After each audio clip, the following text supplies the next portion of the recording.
최근 한미 정상회담 이후에 LNG선 제조 산업과 관련하여 많은 관심을 받았는데요. 단순히 양국 정상이 만나서 악수 한번 했다고 이렇게 시장이 뜨겁게 반응하는 건 단순한 기대감을 넘어 지금 전 세계 에너지 시장의 판이 완전히 바뀌고 있다는 강력한 신호탄이라고 할 수 있습니다. 그래서 오늘은 이 변화의 중심에 있는 LNG선에 대해 제대로 한번 파헤쳐 보려고 하는데요. 대체 LNG선을 왜 만들어야 하는지, 이게 뭐길래 이렇게 주목을 받는 건지, 그리고 이게 왜 그냥 배가 아니라 최첨단 기술의 결정체라고 불리는지, 이 기술을 가진 우리나라와 해외 대표 기업들의 경쟁력까지 그 비밀을 속 시원하게 알려드리겠습니다. LNG선 이야기하기 앞서 먼저 지금 세상이 어떻게 돌아가고 있는지 큰 그림부터 정리하면 좋을 것 같은데요. 핵심은 바로 에너지 대전환과 지정학적 위기, 이 두 가지입니다. 이건 첫 번째 이유, 에너지의 대전환. 전 세계가 지금 기후변화에 대응하기 위해서 탄소 배출을 줄여야 한다는 데 동의하고 있는데, 그동안 주력으로 쓰던 석탄이나 석유 같은 화석 연료를 점차 줄여나가야 하는 상황입니다. 하지만 태양광이나 풍력 같은 신재생 에너지가 아직은 전력 공급이 불안정하다는 단점이 있죠. 빛이 없거나 바람이 불지 않으면 그땐 에너지 생산을 못하니 진짜 에너지가 필요할 때 에너지가 없거나 에너지가 필요하지 않은데 쌓일 수가 있거나 해서 현재 ESS 기반의 다양한 기술들이 연구되는 이유이기도 하죠. 이러한 기술이 완전히 성숙되기 전까지 석탄에서 신재생 에너지로 넘어가는 그 중간다리 브리지 퓨어, 즉 가교 연료가 꼭 필요한데요. 그 역할을 할 가장 현실적인 대안으로 떠오른 게 바로 Liquefied Natural Gas, LNG, 액화 천연가스입니다. LNG는 석탄에 비해 이산화탄소 배출량이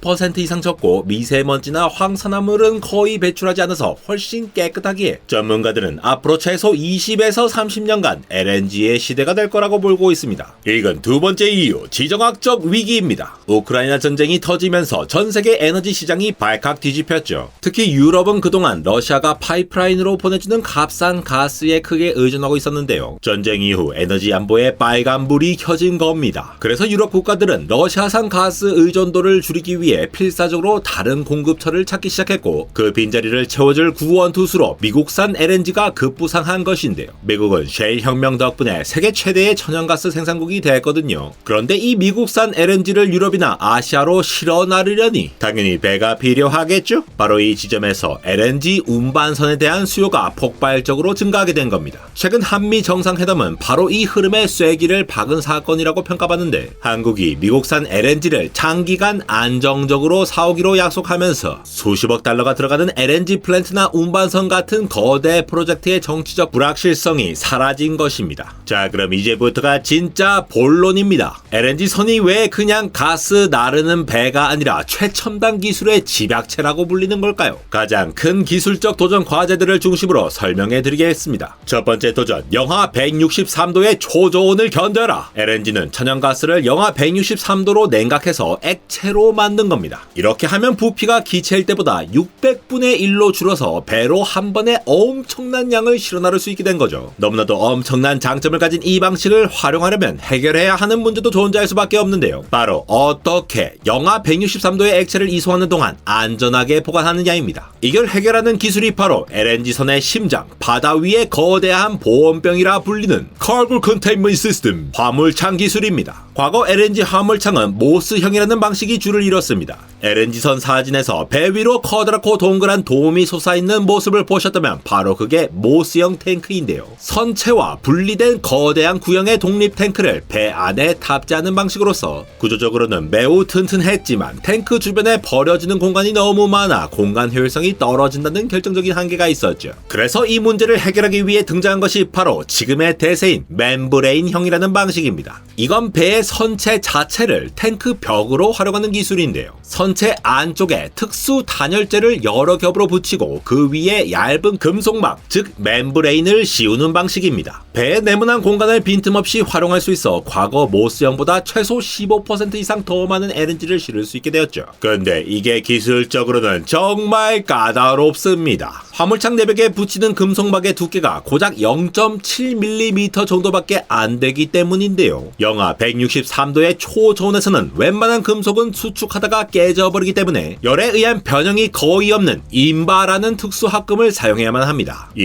인바라는 소재 혹시 어디서 들어보지 않으셨나요? 맞습니다. 바로 여러분이 쓰시는 스마트폰에 OLED 디스플레이를 만들 때도 쓰여서 없어서는 안 될 핵심 소재인데, 이 인바로 머리카락보다 얇은 파인 메탈 마스크라는 부품을 만들어 유기물이 이 마스크를 송송송 통과해가며 픽셀이 만들어집니다. 그런데 만약 이 마스크가 열 때문에 조금이라도 휘어지면 수백만 개의 픽셀이 엉뚱한 위치에 찍히면서 불량이 나버릴 수도 있는데요. 정반대의 상황에서 같은 소재가 쓰이는 건데, LNG선에서는 영하 163도의 극한의 추위를 버텨야 하고, OLED 디스플레이 공정에서는 유기물을 증착할 때 발생하는 엄청난 고열을 견뎌야 하죠. 이처럼 극저온과 고열 양쪽의 극한 환경에서 인바가 선택된 이유는 단 하나, 온도 변화에도 거의 변형되지 않는 놀라운 안정성 때문입니다. LNG선에서도 마찬가지로 이 0.7mm짜리 얇은 인바막이 수축해서 찢어지면 곧바로 대형 사고로 이어지겠죠. 이처럼 최첨단 산업의 성패를 좌우하는 핵심 소재인 인바로 만든 얇은 막을 수십만 제곱미터 넓이의 화물창 내벽에 오차없이 용접하고, 그 뒤에는 여러 겹의 첨단 단열재를 완벽하게 시공해야 하는 겁니다. 이건 두 번째 도전, 증발하는 가스를 잡아라. 아무리 보온병 기술이 좋아도 100% 완벽한 단열은 불가능하겠죠. 그래서 운항 중에 LNG가 조금씩 자연적으로 증발해서 가스로 변하는데요.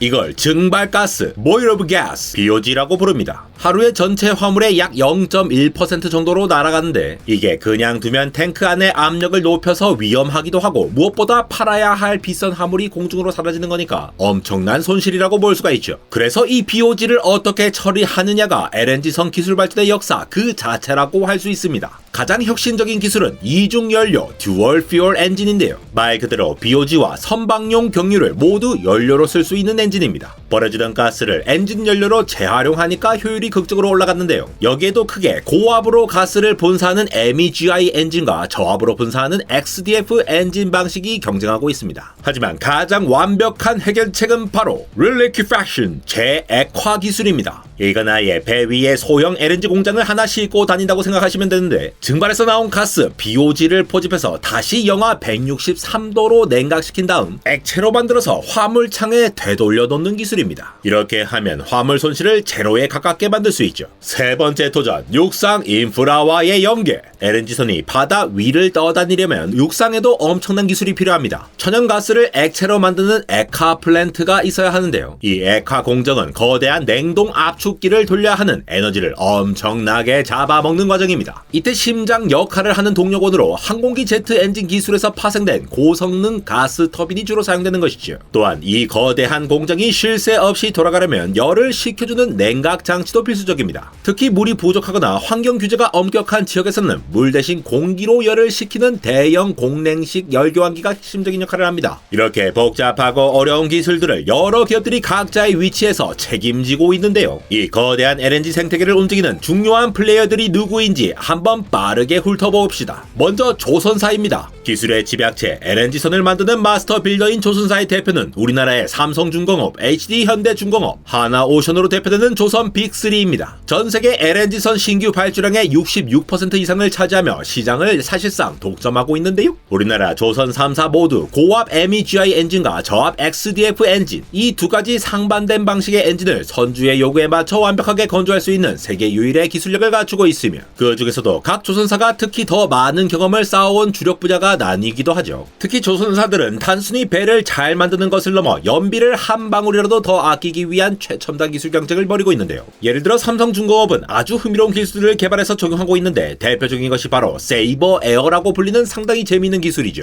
이건 배 밑바닥에서 미세한 공기방울들을 내뿜어서 선체 표면과 바닷물 사이에 공기 카펫을 까는 기술이라 보면 되는데, 이렇게 하면 물의 마찰 저항이 크게 줄어들어서 더 적은 힘으로, 즉 더 적은 연료로 운항할 수 있게 되죠. 여기에 더해 후에 바람의 힘을 이용하는 기술도 있습니다. 윙세일이라고 불리는 거대한 날개 모양의 돛을 배에 달아서 바람으로 보조 추진력을 얻는 현대판 범선 기술도 개발하고 있죠. 이런 독자적인 기술들을 통해 연료 소모를 크게 줄이고 탄소 배출량도 획기적으로 낮추면서 기술 경쟁을 선도하고 있는 겁니다. 배를 만드는 조선사가 있다면 핵심 부품과 기술을 공급하는 회사들도 있습니다. 프랑스의 GTT의 경우 앞서 말씀드린 멤브레인 화물창의 원천 기술 특허를 보유한 회사로 우리나라 모든 조선사가 세계적인 기술력을 갖추었음에도 이 회사의 라이선스 비용을 지불하고 기술을 사용합니다. 또한 덴마크의 맨 에너지 솔루션즈, 스위스의 윈GD는 각각 MEGI와 XDF라는 양대 이중연료 엔진을 공급하는 엔진 기술의 양대 산맥이며 GE에서 에너지 부문으로 분사한 GE 버너바의 가스 터빈은 육상에서는 LNG를 만드는 공장의 심장 역할을 하고 소비지에서는 그 LNG를 태워 전기를 만드는 발전소의 심장 역할을 하는 그야말로 LNG 시대의 핵심 동력원을 공급하죠.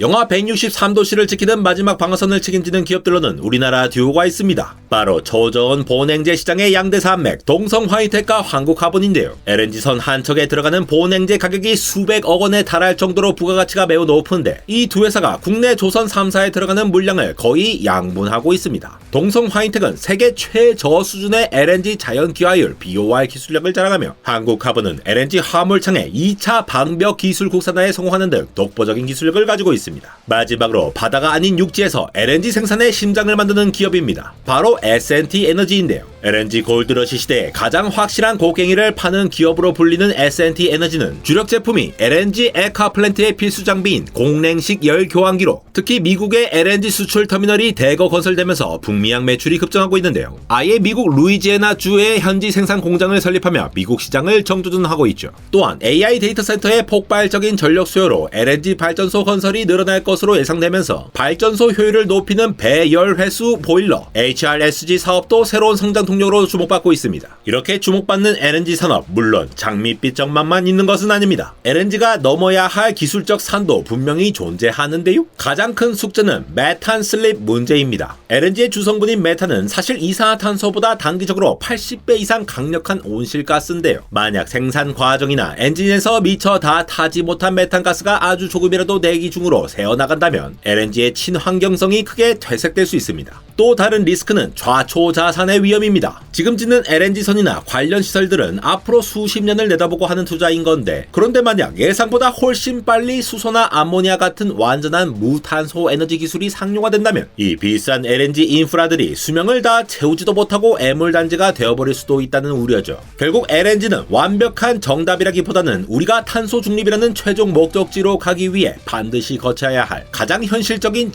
징검다리라고 이해하는 게 정확할 것 같습니다. 오늘 한미정상회담 이야기로 시작해서 LNG선의 첨단 기술과 미래까지 꽤 긴 이야기를 나눠보았는데요. 빠르게 정리하자면 최근 LNG 관련 기업들의 동반 상승은 단순한 거품이 아니라 에너지 안보라는 지정학적 필요성과 탈탄소라는 시대적 요구가 맞물리면서 만들어진 구조적 흐름이라고 볼 수 있습니다. 그리고 그 거대한 시장의 과실은 누구도 쉽게 따라할 수 없는 독보적인 기술적 혜자를 가진 기업들에게 돌아가고 있는 것이죠. AI 기술이 발전하더라도 에너지에서의 혁신과 혁명이 없다면 모든 게 수포로 돌아가는 상황. 그 와중에 국가 간 지정학적 갈등과 전지구적 탄소 배출 이슈와 맞물린 현 상황. 이런 와중에 주목을 받든 주목받지 않든 LNG 기술을 계속해서 개발하며 세계적인 기업으로 성장시키고 있는 수많은 엔지니어들에게 화이팅을 보내고 있는 안달공학 에러였습니다.